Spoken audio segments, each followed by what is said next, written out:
Itu dia sedang hamil 7 bulan. Kemudian tiba-tiba janinnya hilang. Dia bilang karena memang ini perbuatan jin.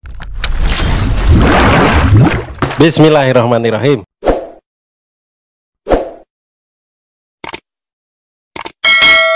Ada kasus juga nih Ustadz, kita beralih dari Ain.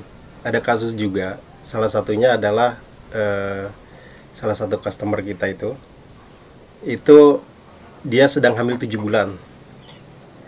Kemudian tiba-tiba janinnya hilang. Dia bilang karena memang ini perbuatan jin.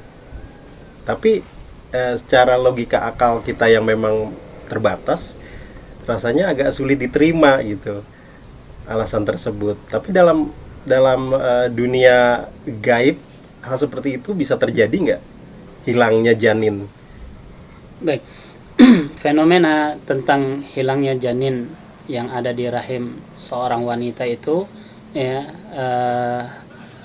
ada dan nyata gitu ya, dan kejadiannya bukan sekali dua kali, tapi ini banyak dialami oleh pasien-pasien yang dia sudah hamil.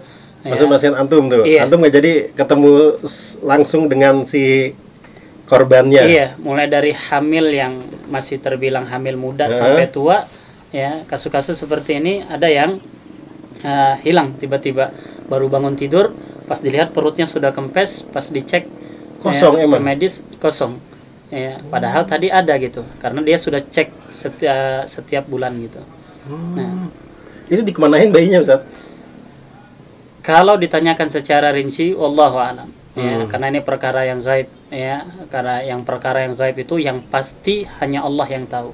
Ya, seperti sekarang secanggih apapun alat teknologi sekarang, tetap aja yang mengetahui yang gaib itu cuma Allah. Contoh, banyak ya para wanita yang ikhtiar atau dia penasaran nih ya, atau pasangan suami istri yang sudah punya 2 anak atau 3 anak perempuan, masih ya penasaran pengen dapat anak laki-laki ya, akhirnya USG ya. Nah, banyak para ibu yang USG ketika tim medisnya atau dokternya bilang, nah nih bu, ketika di USG nih monasnya udah jelas ya, udah kelihatan ya, laki-laki ya, tapi pas lahir banyakan perempuan ya. Ya, pas lahir banyakan perempuan. Nah, ini yang saya katakan tadi, secanggih apapun teknologi ya, tetap yang tahu apa yang ada di rahim seorang wanita itu hanya Allah. Ya. Iya, Allah. Itu penyebabnya kenapa Ustaz? Bisa hilang itu? Penyebabnya macam-macam ya. Cuma ya yang banyak ditemukan di lapangan ya, pengakuan dari pasien, ada jin yang memakan ya janin ya yang ada di rahim seorang wanita ini ya. Jadi kapan setiap dia ngisi, dia hamil, dimakan lagi. Dan ini ya ditunjukkan dengan gejala sakit yang dialami oleh pasien di bagian rahim, dan ketika dia tidur ya seperti ada yang berjalan-jalan dan seperti ada yang sedang menggerogoti di perutnya. Ya.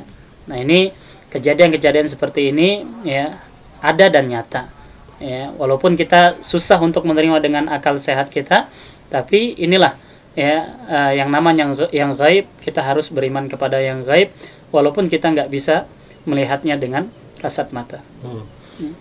Enggak, penyebab secara ininya Ustaz, penyebab secara mendasarnya ya itu kan karena memang si jin itu dimakan, si janin itu dimakan oleh jin atau dibawa lah atau kemana, wallahu alam.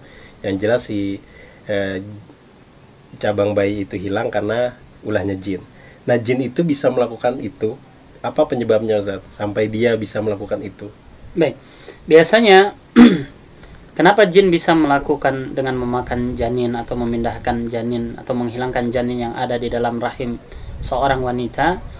Biasanya ya dia diiming-imingi oleh dukunnya ya, dikasih makan ini ya, dikasih umpan ini ya, diiming-imingi sesuatu yang membuat jin ini nyaman di situ ya, dan makanannya terambil dari itu ya, janin seorang wanita itu yang ada di rahim. Sarinya itu dimakan juga oleh si jin itu, Iya. yang harusnya untuk si jabang bayi. Iya, makanya orang-orang yang seperti ini biasanya ketika diruqyah reaksinya yang paling dominan dia akan berasa di bagian kemaluan dan di rahimnya. Iya.